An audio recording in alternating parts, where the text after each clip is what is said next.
Diqqat qiling, tezkor ob-havo ma'lumotlari. Assalomu alaykum hurmatli tomoshabin. O'zgidromet markazi respublikamiz hududida 23-maydan 26-may kunlariga bo'lib o'tadigan ob-havo ma'lumotlarini e'lon qildi. Bunga ko'ra, Qoraqalpog'iston Respublikasi, Xorazm, Buxoro, Navoiy viloyatlarida havo biroz bulutli bo'ladi.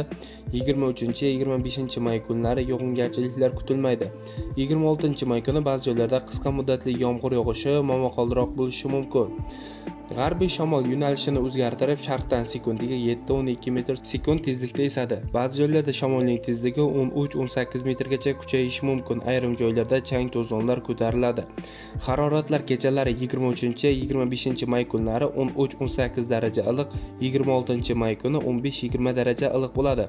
Kunduz kunlari 23-may kuni 25-30 daraja, 24-26-may kunlari esa 28-34 darajani tashkil etadi. Toshkent, Samarqand, Jizzax, Sirdaryo, Qashqadaryo hamda Surxondaryo viloyatlarida ham havo biroz bulutli bo'ladi. 23-24-may kunlari ba'zi joylarda qisqa muddatli yomg'ir yog'ishi momaqaldiroq bo'lishi kuzatiladi. 25-26-may kunlari esa yog'ingarchiliklar kutilmaydi. Shamol sharqdan sekundiga 7-12 metr sekund tezlikda esadi. Kechalari 15-20 daraja iliq bo'ladi. Kunduz kunlari 23-24-may kunlari 22-27 daraja iliq bo'ladi. 25-26-may kunlari esa 27-32 darajani tashkil etadi.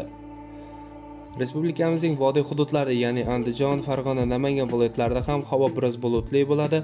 23-25-may kunlari yomg'ir yog'adi. 24-may kuni esa ayrim joylarda qisqa muddatli yomg'ir yog'ishi kutilmoqda. 26-may kuni esa yog'ingarchiliklar kutilmaydi. Shamol sharqdan sekundiga 5-10 metr sekund tezlikda esadi. Ayrim joylarda shamolning tezligi 13-18 metrgacha kuchayishi mumkin. Haroratlar kechalari 23-24-may kunlari 15-20 daraja, 26-25-may kunlari esa 13-18 daraja iliq bo'ladi.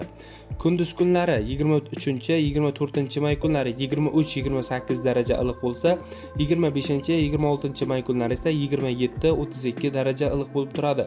Sizlarga yetkazmoqchi bo'lgan xabarlarim shulardan iborat edi. E'tiboringiz uchun rahmat. Sog' bo'ling, salomat bo'ling.